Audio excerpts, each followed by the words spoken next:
কারণ সবশেষে মানুষ তোমার যোগ্যতাটাই দেখবে। কষ্ট সহ্য করা মানুষগুলো একদিন সুখী হবে, কিন্তু যারা কষ্ট দেয় তারা কোনোদিন সুখী হতে পারে না। যে ব্যক্তি পরের কথায় নাচে সে নিজেই সর্বনাশ ডেকে আনে। যে অন্যের ভালো ব্যবহার গ্রহণ করতে শেখেনি সে অন্যকে ভালো ব্যবহার দিতেও জানে না। রাগের সময় একটু ভেবে বলা উচিত। রাগ শেষে হয়তো তুমি ক্ষমা চেয়ে নেবে, কিন্তু যাকে বলবে তার মনে সব গেঁথে যাবে। জীবনে সমস্যার প্রয়োজন আছে, সমস্যা আছে বলেই সাফল্যের এত স্বাদ। প্রতিশোধ নেওয়ার কোনো প্রয়োজন নেই, তুমি চুপচাপ বসে অপেক্ষা করো। যারা তোমাকে আঘাত দিয়েছে তারা নিজেরাই শাস্তি পাবে। আর যদি তুমি ভাগ্যবান হও তাহলে সেটা তুমি নিজের চোখে দেখবে। পরের উপকার করা ভালো, কিন্তু নিজেকে পথে বসিয়ে নয়।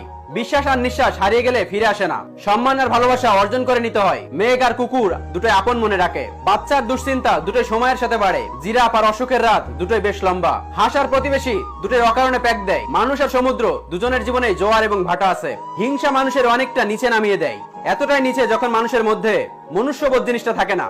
তুমি যদি অপরকে চ্যালেঞ্জ করো তাহলে তুমি তোমার জীবন থেকে একটা দিন হারিয়ে ফেলবে। আর তুমি যদি নিজেকে চ্যালেঞ্জ করো তাহলে তুমি প্রতিটি দিনই জিতবে। খেটে বড় হও, কারোর প্যাচেটে নয়। বর্তমানে টাকা মানুষের মেরুদণ্ড, শিক্ষা মানুষের কারাদণ্ড, সত্য কথা মানুষের মৃত্যুদণ্ড।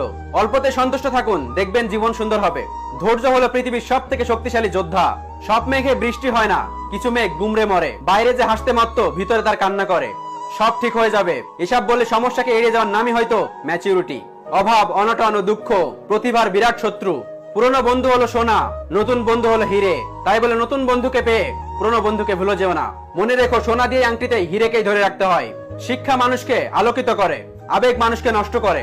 বিবেক মানুষকে বাঁচায়, আনন্দ মানুষকে হাসায়। ধৈর্য মানুষকে উন্নত করে, আর মিথ্যা মানুষকে ধ্বংস করে। কালো রংকে আমরা অনেক অশুভ ভাবি, কিন্তু স্কুলের ওই কালো রঙের বোর্ডটাই আমাদের অনেকের ভবিষ্যৎ গড়ে দেয়। স্ত্রীকে পেয়ে মাকে ভুলে যেও না। মনে রেখো, স্ত্রী তোমার সহধর্মিনী, আর তোমার মা তোমার গর্ভধারিণী। পৃথিবীতে বাঁচতে হলে অনেক সময় অনেক কিছু মেনে নিতে হয়। ভদ্র আচরণ করতে বইয়ের শিক্ষা লাগে না, পারিবারিক শিক্ষাই যথেষ্ট। যাকে যাকে অন্ধের মতো বিশ্বাস করেছি তারা সবাই চোখে আঙুল দিয়ে বুঝিয়ে দিয়েছে সবাইকে অন্ধের মতো বিশ্বাস করা ঠিক না। কাউকে নিজের চাইতে বেশি ভালোবাসতে যেও না, কেননা ভালোবাসা এমন একটি জিনিস যা বেশি পেলে সবাই অবহেলা করে। কেননা ভালোবাসার মর্যাদা সকলে দিতে জানে না। পরিবারের রোজগার কম থাক, কিন্তু দিনের শেষে সবাই একসাথে বসে খাওয়ার তৃপ্তিই আলাদা। মিথ্যা দিয়ে কিছুদিন পর্যন্ত সফল হওয়া যায়, কিন্তু সত্য দিয়ে প্রথমে একটু কষ্ট হলেও সফলতা ধরে রাখা যায় সারা জীবন। গুরুত্বটা প্রকাশ করতে নেই, নিজের মনের মধ্যে রেখে দিতে হয়। প্রকাশ করলে আপনাকে অবহেলার সাগরে ভাসতে হবে। নদীর জল মিষ্টি হয় কারণ সে সবাইকে দিতে থাকে। সাগরের জল লবণাক্ত হয় কারণ সে নিতে থাকে। আমাদের জীবনটা ঠিক এরকম। যার কাছে সম্পর্কের গুরুত্ব বেশি সে কখনো রাগ করে বেশিক্ষণ থাকতে পারে না। ভালো লাগলে ভালো, না লাগলে আরো ভালো। আমি যা আমি তাই। আমি কারোর ভালো লাগার জন্য নিজেকে বদলাতে পারবো না। বোকা মানুষ ধোকা খায়, সৎ মানুষ কষ্ট পায়, সরল মানুষ আঘাত পায়, আর স্বার্থপর মানুষ আনন্দে দিন কাটায়। এটাই বাস্তব। অন্ধকার হলে আলোর মূল্য বোঝা যায়, আর দূরে চলে গেলে মানুষের। জীবনে দুটো জিনিস অন্যকে দিলে অনেক বেড়ে যায়, জ্ঞান এবং সম্মান।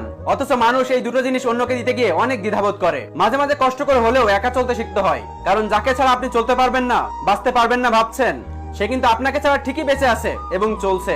জীবনে যদি বারবার পড়ে যাও তাহলে পথটাকে বদলাও, স্বপ্নটাকে নয়। কারণ একটা গাছ পাতা বদলায়, জায়গা নয়। লোকে বলে ভালোবাসার কাছে মাথা নত করলে তাতে ক্ষতি নেই, কিন্তু আমি বলি যে তোমায় সত্যি ভালোবাসে সে তোমাকে কখনো মাথা নিচু করতে দেবে না।